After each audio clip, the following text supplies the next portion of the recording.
इस छोटी सी परिभाषा में मार्क्स ने कई तरह की बातें की। जब मानवीय सभ्यता का विकास नहीं हुआ था, मनुष्य बिल्कुल आदिम दौर में था, उस समय भी उसके पास भले ही सभ्यता न हो, विज्ञान न हो, लेकिन मनुष्यता के उस प्राथमिक दौर में भी कविता उसके साथ होती है। मातृभाषा जैसे हमारे जन्म के साथ वो हमारे साथ लगी हुई होती है, उसी तरह से कविता भी हमेशा हमारे साथ होती है। हर पल हमेशा कविता हमारे साथ होती है। अगर हम बहुत शोक में हैं तो कविता हमें सांत्वना देती है, हमारे कंधे पर हाथ रखती है। जब हम आनंद में होते हैं तो कविता हमारे आनंद में हमारे साथ होती है, और जब हम पराजित होते हैं, हार गए हुए होते हैं, तो उस पराजय और हार के दौर में कविता फिर से उठकर खड़ा होने और लड़ने का एक जज्बा हमारे भीतर पैदा करती है। तो हर स्थिति में हम प्रसन्न हैं तब भी, हम उदास हैं तब भी, हम पराजित हैं तब भी, कविता हमारे साथ हमेशा होती है। मार्क्स के उस कथन का एक अर्थ यह भी था कि जब भी हम संकट में होते हैं तो हमेशा हम अपनी मां को और मातृभाषा को याद करते हैं। गहरी पीड़ा में होते हैं तो हमेशा मां याद आती है।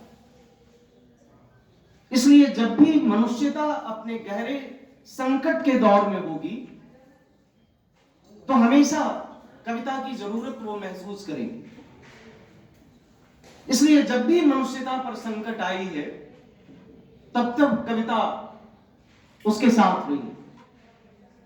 इस दृष्टि से भी कविता जो है वो मनुष्यता की मातृभाषा है। इसी बात को दूसरी तरह से बहुत बाद के कवि, हमारे हिंदी कविता में एक परिवर्तन का दौर लाने वाले कवि धूमिल ने एक बात कही कि कविता भाषा में आदमी होने की तमीज है। कविता एक तरह से, या संपूर्ण साहित्य आप कह लें, हमें यह सिखाता है कि हम कैसे एक बेहतर इंसान बने, हम कैसे मनुष्य से एक बेहतर इंसान बने, एक बेहतर आदमी बने। ये हमें कविता और साहित्य सिखाने का काम करता है, क्योंकि मनुष्य सिर्फ अपने रंग रूप से मनुष्य नहीं होता। वो अपनी भावनाओं के कारण, वो अपने विचारों के कारण, वो अपनी अनुभूतियों के कारण मनुष्य होता है। नहीं तो मनुष्य के सारे काम आज एक रोबोट कर सकता है। ये हमारे बच्चे जो चाय सर्व कर रहे हैं आपको, ये काम रोबोट भी कर सकता है, लेकिन रोबोट के भीतर संवेदना नहीं है। वो हंस नहीं सकता, वो रो नहीं सकता, वो किसी को फील नहीं कर सकता। तो ये काम, इस क्षमता को साहित्य, कविता हमेशा बढ़ाने का काम करती है। कविता हमें ज्यादा बेहतर मनुष्य बनाने का काम करती है।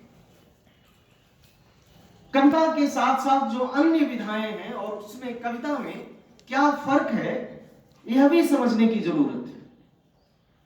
मैं हमेशा कहता हूं कि कविता भावों का, विचारों का चरम केंद्र है।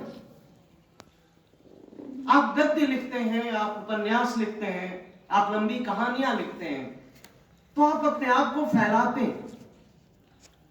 उसमें एक तरह से छोटे छोटे डिटेल्स होते हैं, उसमें वर्णनात्मकता होती है। लेकिन कविता हमेशा भावना का, अनुभव का चरम केंद्र होता है। कबीर दो पंक्तियों में बहुत बड़ी बड़ी बात कह जाते हैं। दो पंक्तियों में जीवन का बहुत बड़ा यथार्थ, बहुत बड़ा दर्शन वो रख देते हैं। अद्वैत का दर्शन वो दो पंक्ति में रख देते हैं, जिसके लिए पूरा का पूरा शास्त्र लिखा जा सकता है।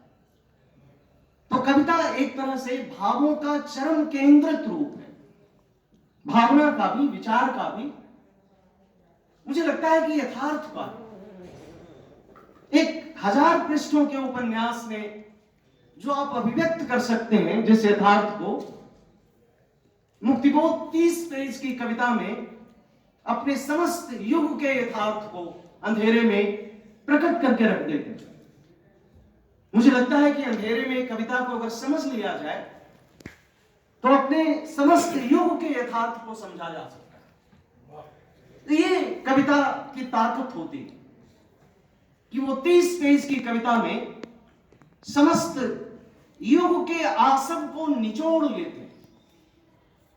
ये कविता जो है एक तरह से आसवन का काम, ये कविता एक तरह से अपने आप को निचोड़ने का काम, अपने आप को निचोड़कर प्रस्तुत करने का काम।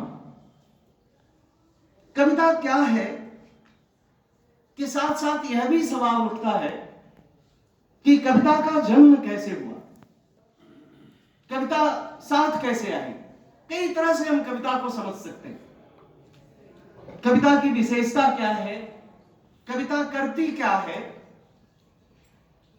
कवि क्या है, इन सब चीजों को अगर आप समझें तो हर दृष्टि से आप फोकस करके समझ सकते हैं कि कविता क्या है। सबसे पहले हम ये अगर समझने की कोशिश करें कि कविता का जन्म कैसे हुआ, और इस पर कई लोगों ने काफी महत्वपूर्ण काम किए, और इसमें से 2 महानतम विचारकों ने, इसमें एक तो नाम है क्रिस्टोफर कॉटवेल का और दूसरे जॉर्ज थॉमसन का, जिन्होंने बड़ा काम कविता के ऊपर किया है। और उनके संपूर्ण लेखन का निचोड़ यह है कि मनुष्य जब सामूहिकता में रहने लगा, जब वो सामूहिक श्रम करने लगा, जब वो 2 पैर पर खड़ा हो गया और 2 हाथ उसके जब स्वतंत्र हो गए, और जब वो काम करने लगा, तो काम करने के दौरान, श्रम करने के दौरान उसके मुंह से कुछ अनुच्चरित ध्वनियां निकलती थी। जैसे लोहार को आप देखते हैं, वो लोहा पीटता है तो हर बार पीटने के साथ साथ उसके मुंह से कोई आवाज आती। जब बढ़ई रंदा चलाता है तो एक आवाज उसके मुंह से अपने आप निकलती और वो लय में निकलती। तो कहते हैं कि कविता का उत्स यहीं से, मनुष्य के श्रम के साथ, लय के साथ जो अनुच्चरित ध्वनियां थी, वहां से कविता शुरू होती। और आगे चल करके आप देखते हैं कि दुनिया में महानतम गीत जो लिखे गए, वे श्रम के गीत लिखे। जॉर्ज थॉमसन ने कहा है कि जो हमारा पश्चिमी यूरोप है, वो पश्चिमी यूरोप जिस कविता के नाम से जाना जाता है, वो वस्तुतः श्रम का गीत है। जैसे नाविकों के नाव चलाने का गीत, हैया हो करके वो नाव चलाते हैं और अपने श्रम के साथ वो लय में एक आवाज भी निकालते हैं, गीत भी लिखते हैं। धान रोपने वाली महिलाएं जब धान रोपती हैं, उसके साथ साथ वो गीत भी गाती हैं। बचपन की वो स्मृतियां अभी भी मेरे दिमाग में हैं कि बिल्कुल 4 बजे 5 बजे नींद खुलती थी तो जाते की आवाज आती थी, और दादी और बुआ का साथ साथ गीत याद आता था जो वो जाते पीसने के साथ जो गाती थी। श्रम के साथ गीत का, कविता का बहुत गहरा संबंध है। आगे चल करके श्रम और कविता, जब मनुष्य का अलगाव हुआ, जब मनुष्य में श्रम विभाजन हुआ, तो कविता अलग हो गई और कर्म और श्रम अलग हो गया। लेकिन मुझे लगता है कि जो कविता की शुरुआत है, कविता की जो जन्मस्थली है, वो एक तरह से श्रम और कर्म के साथ जुड़ी हुई है। एक सबसे बड़ी बात यह है कि कविता को कई तरह से परिभाषित करने की कोशिश की जाती है। तरह तरह से कविता को परिभाषित किया जा सकता है, क्योंकि वो एक बहुत बड़ी चीज है और उसके बारे में जो कुछ भी आप कहेंगे वो मुझे लगता है गलत नहीं होगा। बहुत सारे कवियों ने, बहुत सारे क्लासिकल कवियों ने वो बात कही जिसके बारे में अभी भाटिया जी ने कहा कि कविता अंदर से आती है, कविता का कोई इल्हाम जैसा होता है, ऐसा कई सारे लोगों ने कहा है। लेकिन कई सारे लोगों ने कविता जब बदलती है, साहित्य जब बदलता है, तो उसके बारे में विचार भी बदलते हैं, उसकी निर्मित के बारे में भी विचार भी बदलते हैं। ये बहुत ही पुराना चिंतन है, क्लासिकल चिंतन है कि कविता वो हमारे भीतर से आती है और कविता का कहीं न कहीं एक इल्हाम जैसा होता है। मुझे लगता है कि कभी कभी इसी तरह की बात रोमांटिक पोएट्स ने की थी, रोमांटिक कवियों ने की थी। वर्ड्सवर्थ ने कहा था कि वो पावरफुल एक्सप्रेशन है मनुष्य की फीलिंग्स का, और हमारे यहां सुमित्रानंदन पंत ने कहा, उसी वर्ड्सवर्थ की बात को एक तरह से हिंदी में विकसित किया उन्होंने कि वियोगी होगा पहला कवि, आह से उपजा होगा गान, उमड़कर आंखों से चुपचाप वही होगी कविता अनजान।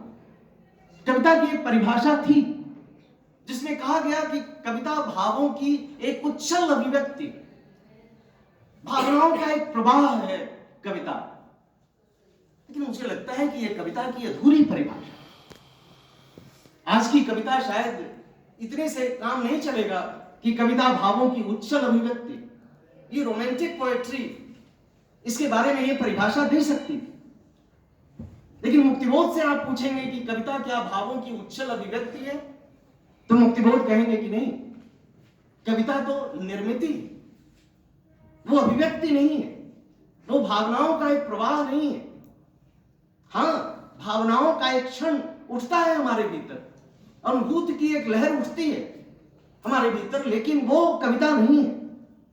मुक्तिबोध कहेंगे कि वो कविता का प्रथम क्षण है, वो अनुभूति का प्रथम क्षण है। इसके साथ कला के दो क्षण और आने हैं अभी, जब वो अनुभूति को अपने आप से आप अलग करेंगे और उस अनुभूति को खुद आप देखने लगेंगे एक दर्शक की तरह कि हमारे भीतर ये अनुभव किस तरह का है। फिर आप उस पर तर्क करेंगे, वितर्क करेंगे, अपने ज्ञान से, अपने विचार से उसके बारे में सोचेंगे। ये कला का दूसरा क्षण होगा। और कला का तीसरा क्षण मुक्तिबोध कहते हैं कि वह होगा कि अब इस अनुभव किए हुए यथार्थ को, यह विवेचित विश्लेषित किए हुए यथार्थ को अब किस तरह से हम अभिव्यक्त करें, उसको किस भाषा में अभिव्यक्त करें, किस रूप में अभिव्यक्त करें, इसके लिए जद्दोजहद चलती। तो कविता ऐसा नहीं है कि एक भावना का प्रवाह आया और आपने कविता लिख दी। टी.एस. एलियट तो कहते हैं कि रचने वाला और भोगने वाला में जितनी दूरी होगी, रचना उतनी ही बड़ी होगी। क्योंकि मधुमक्खी अगर अपने ही शहद से लिपट जाएगी तो वो तो मर जाएगी। अपनी ही भावना में अगर आप लिथड़ जाएंगे तो आप बड़ी कविता नहीं लिख सकते। उस भावना के आवेग से आपको मुक्त होने की भी जरूरत है। अज्ञे ने भी कहा था कि भावनाएं तुरंत मैगी की तरह इंस्टेंट, उसको भावनाओं से आप उसको कविता तैयार नहीं कर लेंगे। वो कहते हैं कि उसे सड़ने दो, उसे पकने दो, उसे जमीन के भीतर रहने दो, तब वो कविता के रूप में ढलती है। तो ये जो रोमांटिक कविता की परिभाषा थी, उससे भी मुझे लगता है कि सहमत नहीं हुआ जा सकता। कविता को लेकर के मुझे लगता है कि अगर आज के दौर में कविता को पूरी तरह से हमें परिभाषित करना हो कि कविता क्या है, तो मुझे लगता है कि कविता भावना, बुद्धि और विचार का एक सम्मिलित रूप है। और मुझे लगता है कि इस बात को सबसे पहले जिस व्यक्ति ने समझा था और हमें समझाया था, वे हमारे पुरखे कवि, जयप्रकाश जी के शब्दों में मैं याद कर रहा हूं, हमारे पुरखे कवि तुलसीदास है। और मुझे लगता है कि आज भी वो कविता की परिभाषा बिल्कुल मुकम्मल परिभाषा है, आधुनिक परिभाषा। जब उन्होंने कहा था कि हृदय सिंधु मति सीप समाना, हमारा जो हृदय है वो समुद्र की तरह विशाल है। हृदय सिंधु, हमारा हृदय जो है वह समुद्र के समान है, मति सीप समाना। और उस हृदय में जो मति है, बुद्धि है, विवेक है, वो कहते हैं कि सीप के समान है। समुद्र में, उस महान समुद्र में, विशाल समुद्र में एक छोटा सा सीप भी होता है। तो कहते हैं कि हृदय सिंधु मति सीप समाना, स्वाति सारद कहीं सुजाना। जब स्वाति नक्षत्र में जब बारिश होती है, जब बूंदें बरसती है, स्वाति सारद कहीं सुजाना, जो बरखे बरबारी विचारू। जब विचारों की बारिश होती है स्वाति नक्षत्र में, बर बरसे बरबारी विचारू, विचारों की बारिश होती है, तब हो ही कवित मुक्ता मणिचारू। तब कविता का जन्म होता है, मोतियों का जन्म होता है, और तब इस तरह से चीजें जन्म लेती। तो तुलसीदास कहते हैं कि ये तीनों चीजें कविता में होना बहुत जरूरी है। भावना की विशालता, भावना की व्यापकता, उसके साथ साथ बुद्धि, और उसके साथ साथ विचार। ये तीनों जब तक आपस में नहीं मिलेंगे, तीनों का आपस में संतुलन नहीं होगा, मुझे लगता है कि तब तक एक मुकम्मल कविता, एक बेहतर कविता आप नहीं लिख सकते। मुक्तिबोध ने शायद इसी को नए शब्दों में कहा था। उन्होंने उसको कहा संवेदनात्मक ज्ञान और ज्ञानात्मक संवेदना। सिर्फ संवेदना से कविता नहीं लिखी जाती। वो जो सुमित्रानंदन पंत कहते हैं ना कि भावना का आवेग आया और कविता लिख दिया, कविता बन गई, ऐसे नहीं होता। उस संवेदना के साथ ज्ञान का भी मिश्रण होना चाहिए। संवेदना जो है वो ज्ञानात्मक होना चाहिए, ज्ञानात्मक संवेदना और संवेदनात्मक ज्ञान। जब आपकी संवेदना हो वह भी ज्ञान से पूर्ण हो पूरी तरह से, तो दोनों आपस में मिले हुए हो। ज्ञान और संवेदना जब तक एक दूसरे से नहीं मिलेगी, अगर आपका ज्ञान विस्तृत नहीं है तो आपकी संवेदना भी विस्तृत नहीं होगी। हमेशा ज्ञान के क्षेत्र में ही संवेदना विचरण करती। अगर आप नहीं जानते कि फिलिस्तीन में युद्ध चल रहा है और बच्चे मारे जा रहे हैं, असंख्य बच्चे मारे जा रहे हैं, तो उन बच्चों पर आप कविता नहीं लिख सकते। उन बच्चों पर कविता लिखने के लिए उस फिलिस्तीन के युद्ध की जानकारी, उसका ज्ञान होना बहुत जरूरी है। तो हमारी संवेदना हमेशा हमारे ज्ञान के क्षेत्र में विचरण करती। तो आपका ज्ञान अगर संकुचित है तो आपकी संवेदना भी संकुचित रहेगी। लेकिन फिर मुक्तिबोध कहते हैं कि आप सिर्फ ज्ञान से कविता नहीं लिख सकते। बहुत सारे लोग बहुत ज्ञानी होते हैं, लेकिन ज्ञान से वो कविता नहीं लिख सकते, क्योंकि ज्ञान के साथ संवेदना का होना भी जरूरी है। इसलिए उन्होंने दो टर्म दिए, ज्ञानात्मक संवेदना और संवेदनात्मक ज्ञान। मुझे लगता है कि इसी से कविता लिखी जाती है। कविता को लेकर के आचार्य शुक्ल ने एक बहुत बड़ी बात कही थी, उसको हमेशा हमें ध्यान में रखना चाहिए। उन्होंने कहा कि कविता हमेशा हमारे व्यक्तित्व के संकुचित दायरे से बाहर निकालकर शेष सृष्टि के विस्तार के साथ जोड़ती। आत्मबद्धता कविता नहीं है। अपने आप से बंध करके आप कविता नहीं लिख सकते। अपने आत्म का, अपने स्व का, इस पूरी सृष्टि में एक तरह से आत्म प्रसार, अपने अक्ष को पूरी सृष्टि में देखना, जब तक आप नहीं करेंगे, जब तक शेष संसार से अपने आप को आप नहीं जोड़ेंगे, तब तक आप कविता नहीं लिख सकते। तो आचार्य शुक्ल यह भी कहते हैं कि यह जो कविता है वो संसार से जुड़ने का एक माध्यम है, संसार से जुड़ने का एक तरीका है। जब हम कविता लिखते हैं तब भी, और जब हम कविता को पढ़ते हैं तब भी शेष सृष्टि के साथ एक तरह से हम जोड़ते हैं। और जब इस तरह से संसार पर अगर कविता लिखी जा सकती है, संसार से जुड़कर कविता लिखी जा सकती है, तो कविता का कोई विषय निर्धारित नहीं है। संसार की किसी भी चीज पर आप कविता लिख सकते हैं। जिस कवि के बारे में बात हो रही थी, मुक्तिबोध ने जिनसे पूछा था कि तुम इंजीनियर हो, तो क्या तुम कविताएं इंजीनियरिंग के ज्ञान के आधार पर लिख सकते हो? उस नरेश सक्सेना ने इसको प्रमाणित किया कि कैसे सीमेंट पर कविता लिखी जा सकती है।